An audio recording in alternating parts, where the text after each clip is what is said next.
Olá pessoal, sejam bem-vindos a mais uma aula. E na aula passada, a gente falou um pouco sobre o Marquês de Püssiger, a gente entrou no conceito de sonambúlico, de sonambulismo, e a gente trouxe um conceito fundamental a respeito da hipnose, que é todas as pessoas são e podem ser hipnotizadas. Na aula passada, eu falei com vocês um pouquinho sobre aquele sonambulismo artificial, aquele sonambulismo que seguiu aquela denominação de crise perfeita através do tratamento de Victor Crase realizado pelo Marquês de Püssiger. Na sequência do Marquês de Püssiger, uma outra pessoa, um outro nome importante da hipnose, começou a estudar também esse chamado sonambulismo artificial.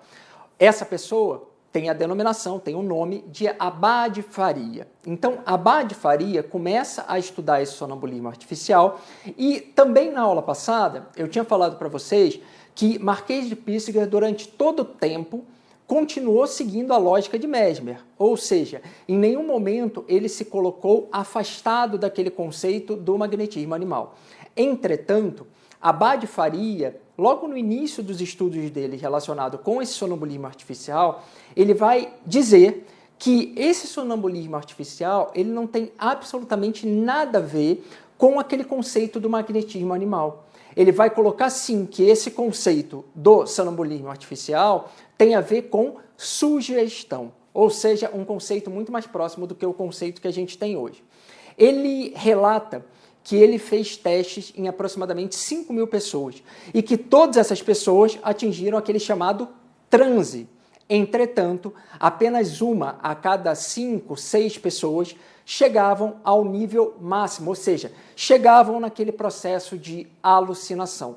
Então, quando a gente olha para um percentual, a gente vê que ele chega ali a aproximadamente 20%, 18%, 17%, 22% de pessoas que atingiriam o nível máximo daquelas sugestões e dá para você perceber que é um nível semelhante àquele nível atingido por Marquês de Püssiger, que colocou lá entre 13% e 14% lá naquele livro escrito por ele, publicado por ele em 1784. Então, essa lógica construída por Abad-Faria vai chegar a uma conclusão. Ele conclui que existem pessoas que nascem com uma possibilidade, com uma facilidade maior de atingir esse nível dessas sugestões. E hoje em dia é engraçado, porque às vezes quando eu converso com algumas pessoas, as pessoas colocam que a pessoa é mais sugestionável, a pessoa é mais como se fosse uma coisa ruim, né? E lá atrás, esse conceito já era encarado de uma forma completamente diferente, ou seja, é uma pessoa que nasceria, segundo Abad-Faria, com um dom de chegar mais facilmente a esses fenômenos. Consequentemente, teria um domínio maior da própria mente. Então, essa foi a lógica adotada por Abad-Faria e, obviamente, que pós Abad-Faria, esses fenômenos hipnóticos, eles continuaram sendo estudados por vários cientistas. Isso foi estudado durante muito tempo, até que se chegou em uma escala, que é uma escala de suscetibilidade, que é a conhecida escala de suscetibilidade de Stanford. Essa escala de suscetibilidade, para você, ela não tem uma importância fundamental para o nosso conceito de auto-hipnose, então eu vou falar rapidamente aqui só para que você entenda o que essa escala faz. Essa escala, ela coloca determinados fenômenos e atribui dentro de uma gama de pessoas quantas pessoas, em termos percentuais, em média, atingem esse fenômeno. Isso foi feito também por Abad-Faria, tá? Abad-Faria, ele catalogou os fenômenos, então ele botou lá catalepsia, sinais ideomotores, anestesia, alucinação visual, alucinação gustativa, e dentre esses fenômenos que ele colocou, ele catalogou quantos chegavam em cada um desses níveis. A escala de Stanford ela faz algo semelhante. Então, por exemplo, sinais ideomotores, que para quem pratica hipnose já viu isso, para quem não pratica não tem problema nenhum, mas às vezes o dedo magnético, que a gente chama de dedo magnético, ou de mãos coladas, nessa escala de Stanford, chegou-se à conclusão que aproximadamente entre 75% e 80% das pessoas chegam facilmente nesses fenômenos, tá?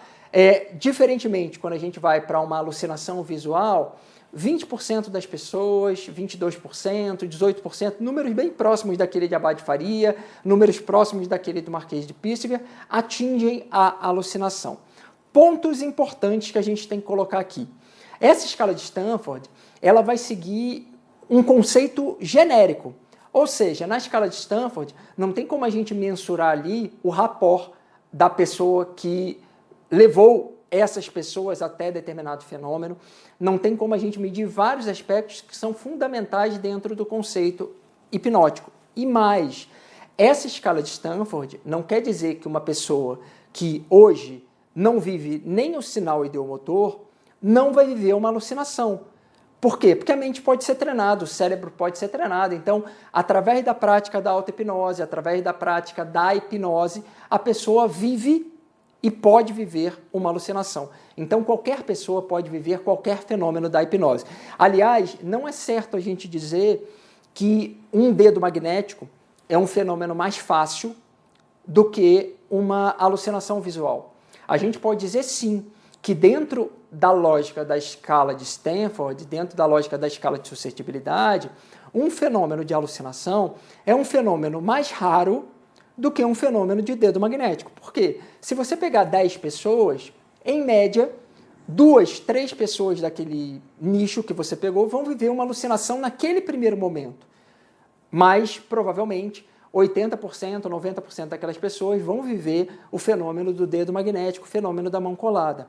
Entretanto, não quer dizer, repito, que um é mais fácil que o outro. O que quer dizer é que, para se chegar numa alucinação, talvez algumas pessoas, dentro de um nicho, um número maior de pessoas vai ter que praticar mais até chegar naquilo. Entretanto, todos podem chegar na alucinação. Bom, eu estou falando aqui de alucinação, estou falando aqui de anestesia, de catalepsia, só que a gente está conversando primariamente, sobre auto-hipnose. E normalmente o que se busca dentro da auto-hipnose? A auto-hipnose você utiliza para dormir melhor, para aumentar a sua produtividade, para você procrastinar menos, para você fazer uma palestra e se sentir extremamente seguro naquela palestra, enfim, para você aprender inglês de uma maneira mais fácil, para você passar num concurso público de uma maneira mais tranquila, para você não ter branco na hora da prova, e várias outras utilidades para a auto-hipnose. Normalmente, quando as pessoas pensam em hipnose, elas querem ir para esses fenômenos que, por muitos, são vistos como fenômenos mágicos, né? Nossa, colou uma mão, nossa, teve uma alucinação. Para esses fenômenos, às vezes a pessoa vai ter que praticar um pouco mais, vai ter que... Entretanto, quando a gente está falando de auto-hipnose, a gente está falando de fenômenos que todos podem atingir, fenômenos que fazem parte já do nosso cotidiano, fazem parte do cotidiano de várias pessoas. O dormir melhor, o se sentir seguro. Então, para a sua auto-hipnose, para a nossa auto-hipnose, para a auto-hipnose que vem lá de Emile Coué, que é a autossugestão consciente, essa auto-hipnose você pode fazer e todos podem fazer. Provavelmente, eu já falei isso aqui, você já chorou num filme, já sentiu medo num filme, já fez alguma coisa de maneira automática na sua vida. Aliás, provavelmente não, com certeza você já fez algo de maneira automática na sua vida.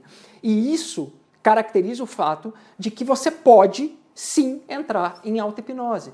Basta que você siga as instruções que a gente está vendo aqui.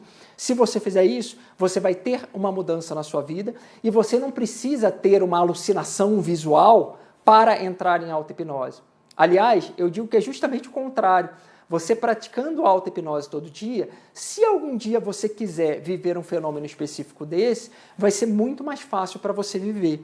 Entretanto, se você fizer uma auto-hipnose hoje, ela já vai influenciar positivamente para que você durma melhor, para que você se engaje mais com um regime, por exemplo, para que você pare de tomar refrigerante, caso seja da sua vontade, para que você deixe um vício, caso você queira, e daí por diante.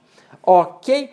Então, era isso que eu queria trazer para vocês, ou melhor, é isso que eu quero trazer para vocês, essa ideia do que é esse conceito de sonambúlico, e para a gente deixar de uma vez por todas esse conceito para trás, deixar de uma vez por toda essa ideia de que para eu fazer auto-hipnose eu preciso ser um sonambúlico. Para fazer auto-hipnose basta que você esteja entendendo as minhas palavras. Se você está entendendo o que eu falei agora, você pode entrar em auto-hipnose com os conceitos que a gente está vendo aqui. Se você não está entendendo, obviamente que você nem vai praticar a auto-hipnose, porque não faria sentido, né? O que eu quero dizer com isso? Se a gente consegue se comunicar, isso quer dizer que você está pronto para praticar a sua auto-hipnose e implementar mudanças positivas na sua vida, ok? Espero que você tenha gostado de mais essa aula. Em breve nos encontraremos de novo para falar mais sobre auto-hipnose. É isso, valeu e até a próxima.